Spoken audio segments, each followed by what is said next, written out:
Hi there, this is Elizabeth, and this is my new YouTube channel, Elizabeth House Sits Abroad. I'm a house sitter here in the UK, and a lot of people that I meet have questions for me about house sitting and also traveling as a solo female traveler.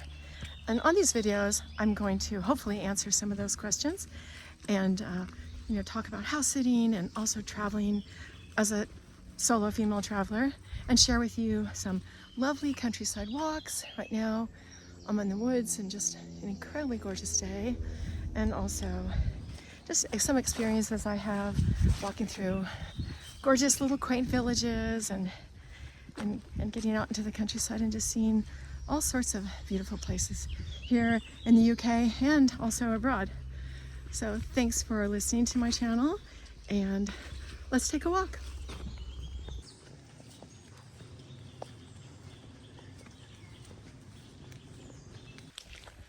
One of the questions I get asked the most is, how did I start house sitting?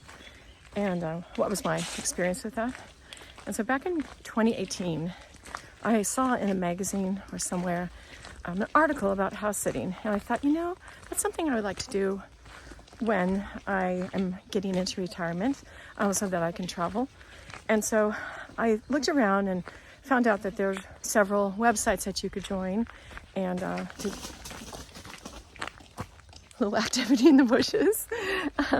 And so at that time, I didn't have any house sitting references because I hadn't done any. So to join a website, you need to create a profile like any other kind of service of this sort.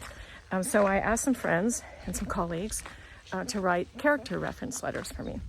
So I had a few of those, and I joined a very low-key, very kind of local house sitting website in California where I was living, and started sending out a bunch of applications, and I didn't receive any responses for a while. And then I did receive a response, and it was from a homeowner that lived close to where I was that needed a 3-week house sitter for their cat, which worked out perfectly for me because I was still working at the time. So I did that house sit, and then was able to get a really good character reference, or a reference of the house sit from that house sit. And then from that point, I think I didn't really get any house sits after that for a while. It was hard to find local house sits, but I found out about Trusted House Sitters, and I decided to join the Trusted House Sitters website. And I'm not, of course, sponsored by them or anything, but for me, it's been a really good service, and it's worked out really well, just because you're able to really have a good look at the house sits and read the reviews of people that have been there and have worked as house sitters for different families and have taken care of the pets. And so you get a real good feel for a place before you go. There's just a huge selection. And so that was what I used in the beginning. But there's lots of house sitting websites, and there's also a lot of Facebook groups you can join as well. So there's all sorts of different avenues you can use to get into house sitting.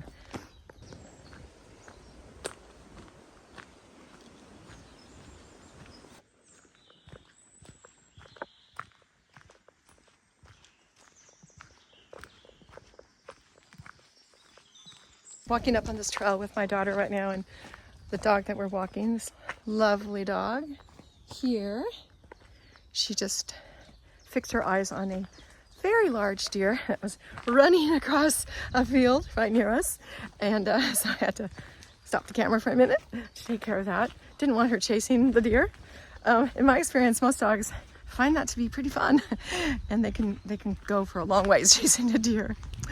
So what my recommendation is that you look around and get a feel for the different services out there for house sitting, and find one that feels like it has house sits that you'd be interested in, and then just look at, you can look at other people's profiles also to get a sense of what people are writing as their profile, and so work on developing a good profile, talking about, your experience with animals, the things you enjoy doing in your life. Just give a good sense about who you are as a person, and then and then create a profile, and that's how you get started.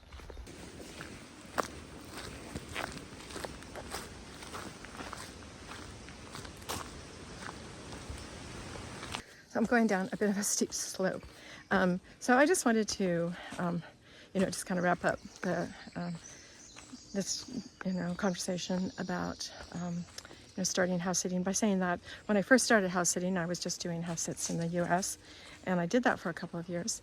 And then in 2022, I decided to apply for an international sit, and I applied for several.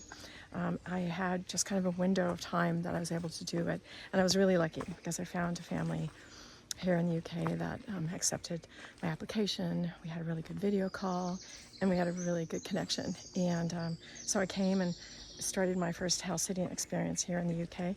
I was just here for 6 weeks in the beginning. So then I went back to the US, and I didn't come over again for a couple of years, but that's what really opened my, like the world of possibilities of house sitting abroad to me, realizing that I could do it if it was something I really wanted to do. But I think when you start, I would recommend taking house sits locally and just building up your resume as a house sitter, so that when you do decide to go for an international sit, you can, show some good references, and, people have a sense that they can trust you and depend that you will show up, because it takes a lot more, obviously, getting on a flight and coming to a different country and to come and house sit. So I'm going to say goodbye for now. Thanks for listening, and hope you enjoyed my conversation and the content, and that you'll come back soon to hear more about house sitting and traveling. Bye.